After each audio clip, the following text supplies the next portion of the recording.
Okay. Oh. Hi. Okay. So first question for you is, how many religions are there? I really don't know. A lot. There's 5 main ones that we talked about in class, of course, and then a bunch more besides that. So we're going to talk about the 5 main ones? Yeah. Maybe the 5, and then you can go into depth a little bit about each of them. So the 5 main ones would be Judaism, Christianity, Islam, and then Hinduism and Buddhism. And those are the 5 main ones because, except for Judaism, the 4 are the largest in terms of numbers of people that follow that religion. Hinduism, it's debatable if you want to count that all as one because there's so much variety, but for those purposes, we kind of count it as one. So there's a lot of followers of Hinduism, Islam, Buddhism, and then Christians. That's the largest one. Judaism is included in the 5 because, hey John, because it's very important in terms of the impact it's had on Western society and the world, not so much because it's large, because it's not large, it's very small. So the 3 that are closest related together would be Judaism, Christianity, and Islam. We call those Western religions or Abrahamic religions, because all of those look to the Old Testament of the Bible as inspired by God at some level. So for Jews, that's the only books that are inspired by God, what we call the Old Testament. For Christians, you add the New Testament. And then, of course, for Muslims, you add the Quran. Okay, perfect. And then you mentioned that Judaism, Christianity, and Islam are the closest related. Uh-huh. Which one would you say is the furthest apart from the rest of the other religions? It could be like atheism even, which we haven't talked about. Well, of those 5, I would say Buddhism is the farthest apart because Buddhism is the only one of those 5 that says there's not a God.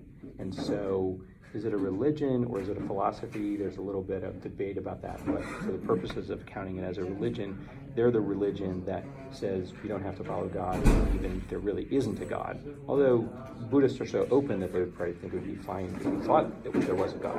If you said, oh, can I bring my Christian God with me to Buddhism? They'd be like, totally fine with that because we're not specifically saying one way or the other. But for that reason, it would be the most different from those. The first 3, the Abrahamic religions, are all monotheistic. And then Hinduism says there are many gods. Maybe Brahman is the first one, but there are many gods. And then Buddhism says there aren't any gods, or at least it's not necessarily true that there is a God. Okay. And then your final question is, why is religion important? Yeah. So I think it's very important because I think in our society today, we don't want to ask questions that might offend people or questions that might be, if I say what is a human being, if I say there is a God or there isn't a God, there's probably an answer to that, and it may be that a big chunk of the world thinks I'm wrong. So if I say I'm Christian and I'm monotheist, then that means I specifically disagree on that point with everyone who's Hindu, for the most part. And people are concerned that disagreement would lead, for instance, to violence, to hatred, to all sorts of things. So if you think about going back to World War II, after World War II, Europe said, gosh, this was horrible, World War I and II, let's make sure it doesn't happen again. One of the ways we can make sure it doesn't happen again is we can respect everybody's belief, especially in World War II because of the Holocaust and the Jews and all that, right? So one of the ways to respect everybody's belief, whether it's about a lifestyle, whether it's about religion, whether it's about economics, whether it's about how you should raise a family, a million questions, is just kind of accept this idea that your idea is as good as my idea. There is no one truth, there is no one. So where we might agree, we might say something like, there are many ways to raise a family. Okay, well, that's probably true. Just not just one kind of family. But then when we talk about religion, we want to say the same thing. So like after 9/11, for instance, news reporters commonly said, there's not that much difference between Christianity and Islam. But there is a lot of difference between Christianity and Islam. Christians say Jesus Christ of Nazareth was the Messiah, and that we have to put our faith and trust in him to go to heaven. And Islam does not say that. Islam said Jesus is a prophet, one of God's prophets, yes, but not God himself. So that's a pretty big difference. So I say that the best way to deal with differences in life is not to pretend that they aren't there, but to say, okay, so Muslim people see that differently than we do, so let's talk about it. So we have the Guinness book, we have SIRE that gives us an analytical framework, and I think those things are very critical for, I think, like, pretending there's not differences in the long run creates more problems, okay? And if you think about a specific question like, what is a human being? So in any number of areas of life, let's say with the criminal justice system. So if Christianity and other religions make the case and they say, well, there is a tendency in human beings, whether it's a small or large, to be selfish, to do what I want for myself, to sometimes be violent, to be hateful. And so we need certain society, we need to structure society in a way to deal with those potential problems. If you have other religions, or especially like philosophies, like say Rousseau from France, the philosopher that says, no, a human being is naturally good. Like if you just leave people, the thing that makes people bad is society and maybe racism and structures of society that tell you how to live a certain way, okay? If that's true, then the way we should structure society is we should let children go to kindergarten and run around and color however they want to, and all the way up through college do that, right? Why would we impose a structure? You see what I mean? So there's two very different perceptions of what a human is and therefore how we should structure society.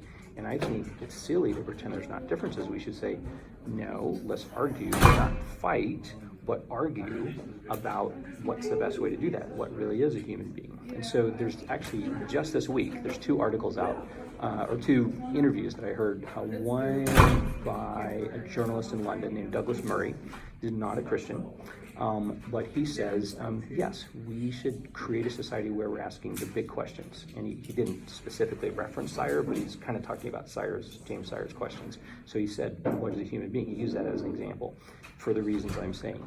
And then the other guy is Peter Thiel. I don't know if you've heard of him at all, or that rings a bell. So Peter Thiel founded PayPal. He had a degree, I think, in philosophy from Stanford. He's an undergraduate, and then he became a lawyer. And then with Elon Musk, he founded PayPal, so he's a billionaire in Silicon Valley, but he lives in LA now.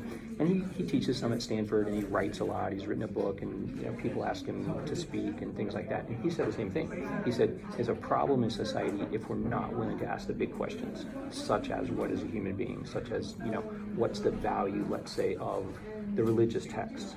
So one other example that would be a guy I really like named Jordan Peterson, who teaches at University of Toronto. And Jordan Peterson says, aside from like let's not argue necessarily is there a God or isn't there, but let's look at the story of Abraham, look at the story of Joan in the Bible, look at the creation story, and there's wisdom distilled from years and years there, right? That has come down to us that is valuable, and it's foolish for us to ignore that, because if it wasn't valuable, it wouldn't have lasted for 2 or 3 or 4 or 5,000 years. You see what I mean?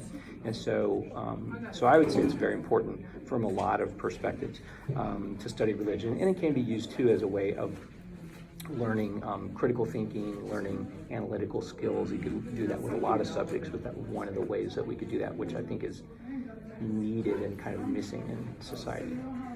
Awesome. Okay. Okay? Thank you for your time. You're welcome. Where are we at? Is that okay? Oh, we got 8 minutes. Is there another question that you can think of that would intrigue you? Sure, yeah. Well, so I would think, like, in terms of the study of religion, I think it's valuable to look at all of them and say, like, what's useful. Like, you might say, oh, meditation, that's something that Buddhists teach that I could incorporate in my life.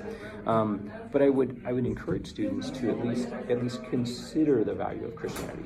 So I think a lot of students, maybe the way they grew up, maybe they had a bad experience in church or whatever, kind of common. Yeah, no, go ahead. Yeah, what's the problem about that? Yeah. So at Ottawa University, do you think we do a good job of directing students in our Christian beliefs necessarily? Yeah, so I think the idea that we put forth at Ottawa that says nobody's forced to believe a certain thing, you can come with whatever religion, whatever background, whatever worldview you have, and we're going to be open about the value of Christianity. So we're going to we're going to put it out there for you, whether that's in chapel or in the PGDs or in various ways, and you can still make a decision for yourself. So I think that's a great way to go about it. I think it's a little bit of a work in progress, for sure. It's a new university, but I like the idea that students are going to be exposed to Christian principles, the value of Christianity, the truth of Christianity, and then can decide. I think that's a good way to go about it. Some Christian universities are maybe tighter with that. It's like you have to believe certain things, or maybe you're required to take more Christian classes or whatever. Other universities, it's more like you can believe whatever you want. So I think it's good to say we're not claiming at Ottawa all the religions are equal. Okay? We are claiming that if you're a Muslim student and you want to come and be a part here, that's absolutely fine. You're welcome. We're not forcing you to believe that certain thing about Jesus or about the Bible, but we're at least going to present it to where you can make a decision for yourself. So I think it's good, and I think we're getting better probably at doing that. So I think it's a good ideal to strive for. Okay. Yeah, Okay. that's a good question. Awesome. Yeah. Thank you. All Thank you right. so much for your time. You're welcome. So that's for who's